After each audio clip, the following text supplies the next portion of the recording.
नमस्कार दोस्तों, कैसे हैं आप सब। शुरू करते हैं आज की कहानी। आज सुबह से ही ना जाने क्यों मेरा मन किसी काम में नहीं लग रहा था। किसी अनहोनी आशंका से मेरा मन घिरा हुआ था। मैं चाहते हुए भी स्वयं को संयम नहीं रख पा रहा था। जल्दी जल्दी नाश्ता किया और ऑफिस के लिए निकल पड़ा। मेरी पत्नी मानसी ने एक दो बार पूछा भी, परंतु मैं उसे कोई संतोषजनक उत्तर नहीं दे पाया। बस अनमने मन से कहा, नहीं बस यूं ही, ऑफिस में थोड़ा ज़्यादा काम है, कहकर मैंने बात टाल दी। अभी मैं अपने घर के दरवाजे तक भी नहीं पहुंचा था कि पीछे से मानसी ने आवाज़ देकर याद दिलाया कि आप कार की चाबी और टिफ़िन बॉक्स तो घर पर ही भूल गए। वह मेरे पास आकर बोली, तबीयत ठीक नहीं है तो मत जाओ। जवाब में मैंने कुछ नहीं कहा और बेमन से ऑफिस चला गया। अभी मैं ऑफिस में अपने कामों को देख ही रहा था कि याद आया, आज तो मैंने अपनी कैबिन में रखे छोटे से मंदिर की दिया बत्ती भी नहीं की। क्या हो गया आज मुझे, मैं सोचने लगा। तब तक ऑफिस का चपरासी टेबल पर चाय और पानी का ग्लास रखकर जाने लगा तो मैंने उससे कहा, मिसेस शर्मा को भेज देना। फिर कुछ सोचकर बोला, अच्छा रहने दो, मैं बाद में बुला लूँगा। वह मेरा मुंह देखने लगा। हमारे ऑफिस में मोबाइल सुनने पर पाबंदी थी, इसलिए सभी स्टाफ अपना मोबाइल साइलेंट मोड पर रखते थे।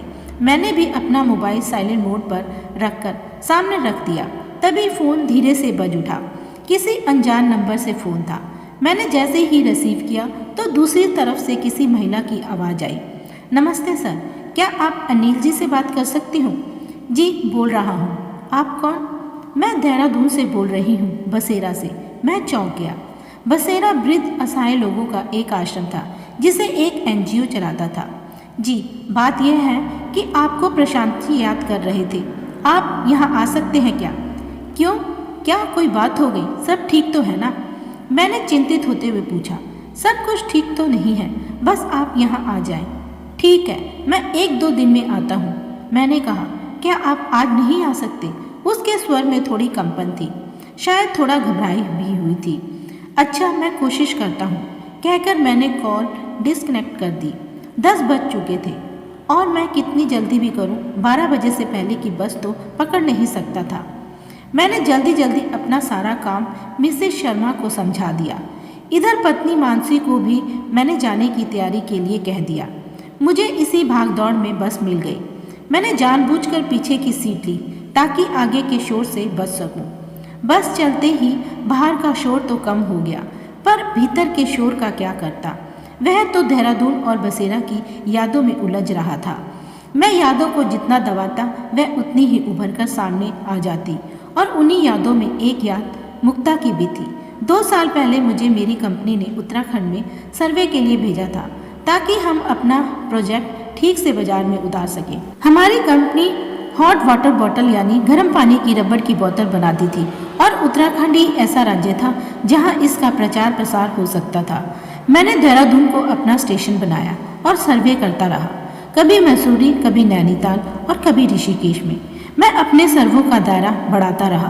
बीच बीच में जब भी समय मिलता मैं आश्रमों और मंदिरों में जाने लगा। राजपुरगढ़ रोड पर कई आश्रम थे और कहीं न कहीं कोई प्रोग्राम चलता ही रहता था। एक दिन मैं यूं ही घूम रहा था कि मेरी नज़र एक बोर्ड पर जा पड़ी जिस पर लिखा था बसेरा नाम की संस्था भागवत सप्ताह मनाने जा रही थी और योगदान की सारी राशि वृद्धाश्रम के लिए प्रयोग की जाएगी। उन दोनों की बातों ने मुझ में जिज्ञासा पैदा की। पता पढ़कर मैं अगले दिन सुबह ही बसेरा पहुंच गया। उस दिन रविवार था। जैसे ही मैं हॉल में पहुंचा लगभग सारी सीटें भर चुकी थी। वह एक छोटा सा हॉल था जिसमें 30-35 व्यक्तियों के बैठने की व्यवस्था थी। मैंने उड़ती हुई नज़र हॉल में दौड़ाई और पीछे की एक कुर्सी पर बैठ गया। सामने की तरफ एक कोने में कुछ देवी देवताओं की फोटो के सामने एक दिया जल रहा था और एक वृद्ध कुर्सी पर बैठी किसी किताब के पन्ने पलट रहे थे। दूसरी तरफ एक मंडली भजन गा रही थी। भजन समाप्त होते ही महाराज जी ने धीरे और मधुर स्वर से भूमिका बांधनी शुरू की और भागवत का महत्व समझाने लगे। तभी एक 28-30 साल की महिला ने मेरे पास आकर बड़ी विनम्रता से जूते बाहर उतारने के लिए निवेदन किया। मैंने इस बात को पहले नहीं महसूस किया कि सभी के जूते चप्पल हॉल के बाहर थे। मैं सबसे पीछे बैठा था, इसलिए किसी का ध्यान मेरी तरफ नहीं गया। मेरे लिए जूते उतारकर बाहर रखना या जूते पहनकर बाहर जाना सबका ध्यान आकर्षित करने जैसा था। मैं थोड़ा हिचकिचाने लगा कि अब क्या करूं। वह मेरी ही पंक्ति में कोने में बैठी थी। उसने मेरी इस हिचकिटाहट को भांप लिया और इशारा किया कि चुपचाप जूते उतारकर अपनी कुर्सी के नीचे रख दूं। उस दिन की भागवत की क्लास समाप्त होने पर शांति पाठ हुआ और सभी लोग महाराज के पीछे चले गए। वह जैसे ही अपने स्थान से उठी, मैंने हाथ जोड़कर उन्हें धन्यवाद किया और जूते बाहर ले जाकर पहनने लगा। हॉल में 2 व्हील चेयर पर वृद्ध से व्यक्ति बैठे थे। वह उठकर उनमें से एक को धीरे धीरे बाहर ले जाने लगी। मैं अपने स्थान पर खड़ा हो गया और धीरे से कहा, मैं कुछ मदद करूं? तब तक वह दूसरी व्हील चेयर भी बाहर ले आई और हॉल का दरवाजा बाहर से बंद करती हुई बोली, आपको कोई परेशानी ना हो तो एक व्हील चेयर को आप मेरे साथ पीछे पीछे लिया जाए। मैंने अपने जीवन में कभी व्हील चेयर को हाथ तक नहीं लगाया था और किसी की मदद करने में बड़ा सुख महसूस हो रहा था।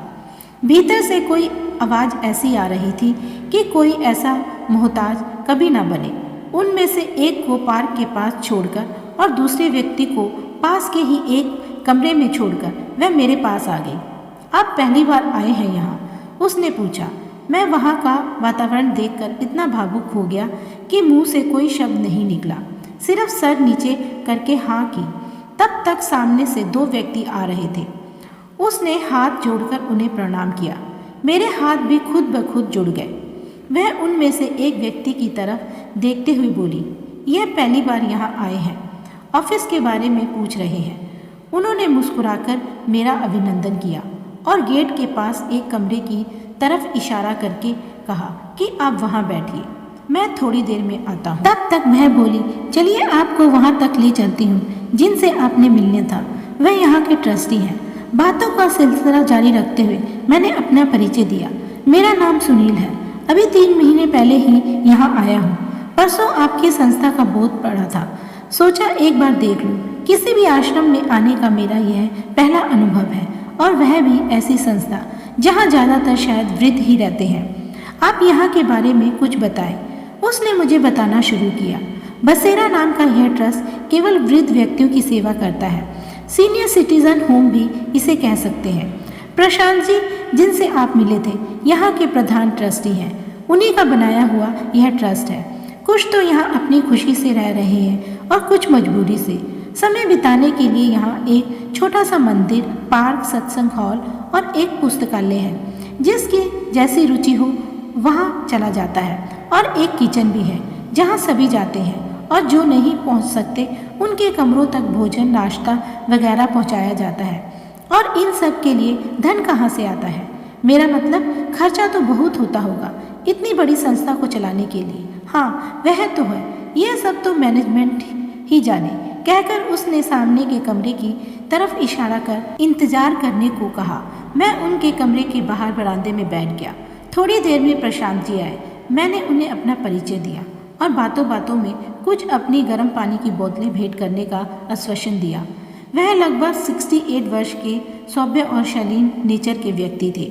लगभग 20 वर्ष पहले उन्होंने यह संस्था शुरू की थी। समय बीतता गया और लोग जुड़ते गए। समय समय पर सत्संग, भजन, प्रवचन, होली, दिवाली, मेले इत्यादियों का आयोजन करते रहते और इकट्ठे हुए धन से संस्था का काम करते रहते। मेरे जीवन का किसी भी संस्था में जाने का यह पहला अनुभव था।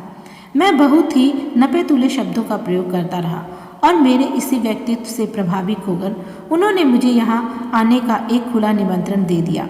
यहाँ पर 3-4 दंपतियों के अलावा 12 पुरुष और 8 महिलाएं भी रहते हैं। मैंने उस संस्था में जाना शुरू कर दिया और एकदम पीछे की कुर्सी पर जाकर बैठा। कुछ व्यक्ति तो बैठे बैठे ही सो जाते और कुछ ध्यान से भगवत कथा सुनते रहते। मेरी मिली जुली प्रतिक्रिया थी। कभी मन लगता, कभी इधर उधर देखने लगता। मैं यहाँ इसलिए आ जाता कि मेरे पास ऑफिस के बाद और कोई काम नहीं था। दूसरा, प्रसाद इतना मिलता कि रात को खाना खाने की जरूरत महसूस नहीं होती। शायद इसके अलावा एक और बात थी, वह थी उस 28-30 वर्षीय महिला का आकर्षण व्यक्तित्व। ना जाने उसमें ऐसा क्या था कि मेरी नज़रें उस पर अटक जाती। एक दिन सत्संग के बाद सारे पंखे और लाइटें बंद करके वह हॉल से बाहर निकल रही थी तो मैंने उससे पूछा, यहाँ कोई कैंटीन भी है जहाँ चाय नाश्ता मिलता हो? जी, वह थोड़ा मुस्कुराकर बोली। लाइब्रेरी के पीछे किचन है, आप चाहें तो पेमेंट करके ले सकते हैं। आइए मैं आपको दिखा देती हूँ, कहकर वह मेरे साथ चलने लगी। आप यहीं रहती हैं क्या? मैंने पूछा। जी, कहकर वह अपनी चुन्नी सर पर लेती हुई मेरी ओर देखने लगी। बातों का सिलसिला जारी रखते हुए मैंने कहा, कब से आप? पता नहीं, शायद 7-8 साल हो गए होंगे। मेरा नाम मुक्ता है। उसने फिर से एक बार मुझे मुस्कुराकर देखते हुए कहा, आप इधर से सामने की तरफ चले जाएं, वहाँ लिखा हुआ है। अच्छा, अब मैं चलती हूँ, मेरा लाइब्रेरी का समय हो गया। वहाँ पढ़ती हैं आप? ऐसा ही कुछ समझ लीजिए, मैं यहाँ की लाइब्रेरी संभालती हूँ। जीने का कोई न कोई बहाना चाहिए। ये कहकर वह मुंह फेर कर वहाँ से चली गई। वह नम्र और संयम स्वर में बात करती, एकदम नपातुला। कुछ चेहरे ऐसे होते हैं जो आंखों को बांध देते हैं, वह भी ऐसी ही थी। परंतु उसके आखिरी वाक्य ने मेरे भीतर कई प्रश्न खड़े कर दिए। मैं रात भर उसी के बारे में सोचता रहा। अगले दिन मेरा आश्रम में जाना तय था। मैं सबसे पहले वहां पहुंच गया और पीछे बैठ गया। धीरे धीरे लोग आते रहे, कुछ मेरी तरह बाहर से थे, कुछ यहीं के। कुछ जाने पहचाने चेहरों ने मेरा मुस्कुराकर स्वागत किया। मेरी नजरें जिसे तलाश रही थी वो वहां नहीं थी। इतने में एक व्हील चेयर के साथ वह आई। व्हील चेयर को एक कोने में खड़ा करके टेबल के पास रखी फोटो के सामने एक दिया और अगरबत्ती जलाकर पीछे बैठ गई। मैं उसी को देख रहा था। उसने भी नजरें चुराकर मुझे देखा और नजरें फेर ली। सप्ताह के अंत तक यह भी स्पष्ट हो गया कि उसे भी मेरा इंतजार रहता है। बातचीत हम दोनों के बीच इतनी जरूरी नहीं थी जितनी कि आंखों का भाव। आखिरी दिन प्रसाद भंडारे में भी मैंने अंत तक अपना योगदान दिया। यहाँ तक कि 10-12 सहायकों में मुझे भी शामिल कर लिया गया। मुझे जब भी समय मिलता मैं किसी न किसी काम में शामिल कर लिया जाता। मुक्ता से भी मेरी मुलाकात लगभग हर रोज हो जाती। शायद यह भी झूठ नहीं होगा कि मैं मुक्ता से मिलने के बहाने इस संस्था से जुड़ता चला गया। हमारे छोटे वाक्य में बातचीत का सिलसिला चलता रहता। वह इस संस्था में काम ना करती होती तो शायद मैं उसे कहीं घूमने के लिए भी कह देता। मुझे यहाँ की सीमाएं और मर्यादाओं ने बांध रखा था। एक दिन सुबह रविवार को मैं थोड़ा जल्दी पहुँच गया। पहुँचने का तो बहाना था। मैंने सामने से मुक्ता को आते देखा। बजाय पार्क में जाने के, जहाँ पहले से ही कई बुजुर्ग व्यक्ति बैठे धूप का आनंद ले रहे थे, मैं लाइब्रेरी में चला गया। थोड़ी देर में वह इशारे से पूछने लगी कि मैं ऑफिस या पार्क में क्यों नहीं गया। यह मेरा सामान्य नियम था कि मैं ऑफिस से प्रशांत जी को मिलकर कुछ समय या सेवा करता रहता। वो प्रशांत जी तो 11 बजे से पहले आएंगे नहीं। मुझे अपनी गाड़ी सर्विस करानी थी तो सोचा पहले यहाँ आ जाता हूँ। कहकर मैंने मैगजीन स्टैंड से कुछ पत्रिकाएं उठा ली और एक कोने में बैठ गया। वह इधर उधर की पड़ी किताबों और अखबारें समेट रही थी। एक बात पूछनी थी आपसे, मैंने धीमे से कहा। वह मेरे पास आकर बैठ गई और बहाने से एक रजिस्टर सामने रख लिया, जैसे वह भी मुझसे बात करने का कोई अवसर ढूंढ रही हो। उस दिन आपने कहा था कि जीने का कोई तो बहाना होना चाहिए। यह तो इतनी शांत जगह है, फिर आपकी शायद कोई जिम्मेदारियां भी नहीं है लगती। यहाँ भी बहाने ढूंढने पड़ते हैं क्या? वह मुझे ऐसे देखने लगी जैसे मैंने कोई गलत बात पूछ ली हो। उसका चेहरा सफ़ेद होने लगा। मुझे यहाँ आते लगभग 2 महीने बीत चुके थे, पर मैंने उसके चेहरे पर कभी कोई खुशी नहीं देखी। हमारे बीच एक सन्नाटा पसर गया। मुझे लगा कि या तो वह कुछ बताना नहीं चाहती थी या बताने के लिए शब्द ढूंढ रही थी। मैंने चुप्पी तोड़ते हुए कहा, माफ़ कीजिए, मैं कुछ ज़्यादा ही भूल गया। कोई संकोच हो तो रहने दीजिए। मुझे तो यहाँ के तौर तरीके, बातचीत करने का ढंग भी नहीं आता। कहते कहते मैंने अपनी लाचारी जताई और मैगजीन के पन्ने पलटने लगा। मेरे पास बताने या छिपाने जैसी कोई बात नहीं है। उसने अपनी नज़रें नीची कर ली। अपने मम्मी पापा के साथ मैं काफ़ी समय से यहाँ आती थी। लगभग हर छुट्टियों में एक दिन पापा अचानक एक हादसे में चल बसे। ना तो हमारे पास कोई जमा पूंजी थी, ना कोई अपना मकान। प्रशांत जी ने हमारी हालत पर तरस खाकर यहाँ रहने की इजाज़त दे दी। मम्मी भंडारे घर में काम करने लगी और मैं स्कूल जाने लगी। मेरी भी इंटरमीडिएट की पढ़ाई भी पूरी नहीं हुई कि मम्मी को कैंसर हो गया। ना वह बच पाई ना मेरी पढ़ाई। मैं एकदम अकेली पड़ गई। कहाँ जाती? बस तब से यहीं पड़ी हूँ। मेरा फिर हर चीज़ से मोह टूट गया। कुछ भी करने का मन नहीं करता। तो क्या सारी जिंदगी यूं ही काट दूंगी? फिर कहाँ जाऊँ? ना कोई मेरी आमदनी है, ना कोई मेरा ठिकाना, बस मजबूरी है। इतनी पढ़ी लिखी भी नहीं कि कोई मुझे काम दे देगा। और अकेली जवान लड़की। पापा को अपने परिवार के बारे में कुछ सोचना चाहिए था, कहीं कुछ तो जोड़ते। कहते कहते वह रुआसी हो गई। मेरे पास कहने के लिए शब्द कम पड़ गए। मैं उसकी तरफ देखता रहा। उसकी आंखों में आंसू थे जो मुझसे छिपा रही थी। घबराकर मैंने नजरें फेर ली। हालात जैसे नजर आते वैसे होते नहीं। जिसका नसीब ही खोटा वह क्या करे। एक लंबी सांस भरकर उसने कहा और वहां से चल दी। मैं भी बिना कुछ कहे वहां से उठकर चला गया। दिन बीतते गए, उनको बीतना ही था। मुक्ता मेरा अभिवादन अब मुस्कुराकर करती। मैं कभी कभी चुपके से उसके लिए कोई मिठाई या कोई नियमित प्रयोग होने वाला सामान देता रहता। कभी कभी वह छोटा मोटा सामान मंगवाती रहती। मैं उसकी मदद करना चाहता था। एक बार देर रात प्रशांत जी का फोन आया कि अचानक एक माताजी की तबीयत खराब हो गई। उनको एम्स ले जाना है। वह स्वयं कहीं बाहर गए हुए थे। उन्होंने मुझसे निवेदन किया जो मैं मना नहीं कर सका। मेरे लिए उन वृद्ध माताजी को अस्पताल ले जाने का सौभाग्य तो था ही, और उससे ज़्यादा खुशी की बात यह थी कि मुक्ता को भी उनकी सेवा में लगा दिया गया। मैंने उन दोनों को साथ ले जाकर इमरजेंसी में सारी औपचारिकता पूरी करके भर्ती करा दिया। जब तक उनका चेकअप होता रहा मुझे बाहर ही बैठना था। मुक्ता को उन माताजी के साथ रहना था। थोड़ी देर में मुक्ता बाहर आकर मेरे पास बैठ गई। मैंने सामने की कैफेटेरिया से 2 कप कॉफ़ी ली और उसके साथ बैठ गया। रात काफ़ी हो चुकी थी।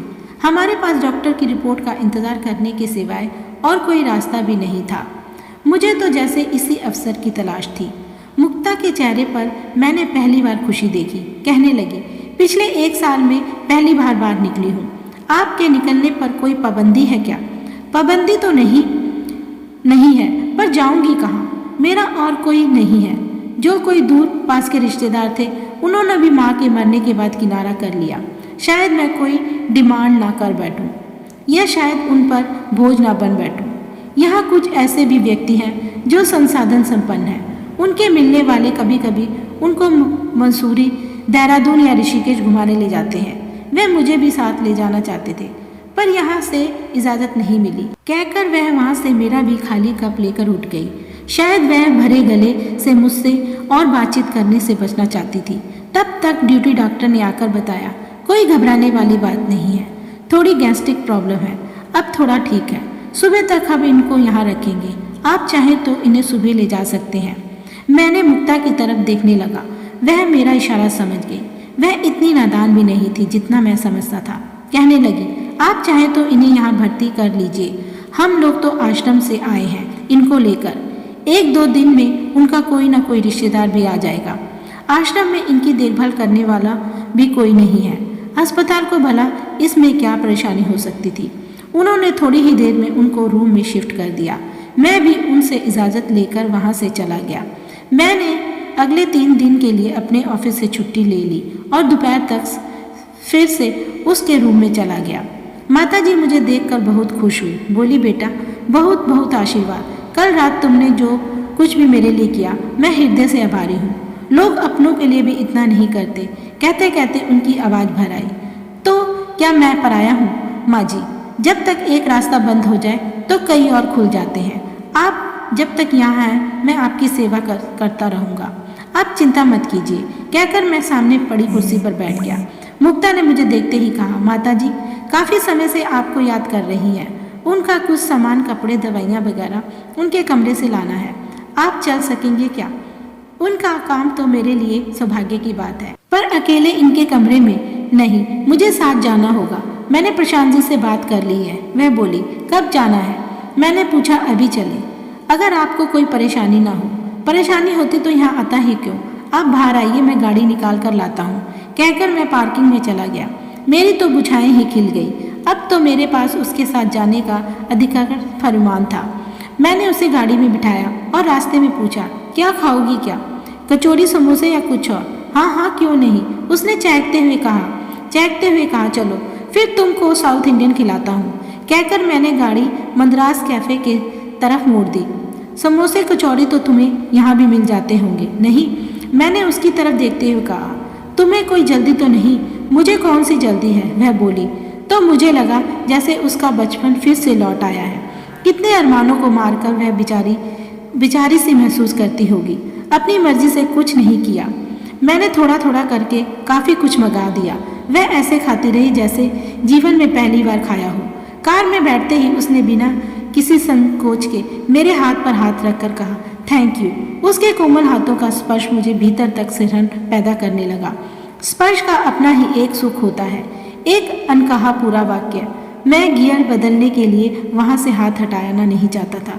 देर तक हम दोनों यूं ही बैठे रहे। चुप्पी तोड़ते हुए मैंने कहा, जानती हो उस दिन रविवार सुबह मैं जल्दी आश्रम क्यों आ गया था? क्या आप नहीं जानते कि रविवार को लाइब्रेरी बंद रहती है?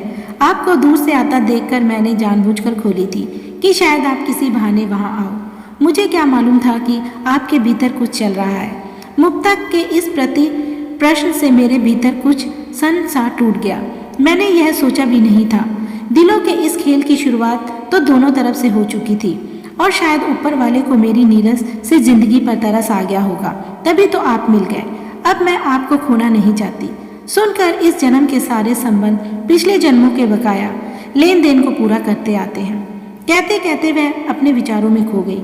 मैं भी ख्यालों की दुनिया से यथार्थ में आ गया और यंत्र चलित हाथ कार को ठेल कर आश्रम ले गया। हमारे संबंध अब नजदीकी और मजबूत होते गए। मैं छोटे छोटे पल भी उसके साथ गुजारने लगा, उसको आश्रम से लाना छोड़ना वगैरह वगैरह। तीसरे दिन माताजी को अस्पताल से छुट्टी मिली थी।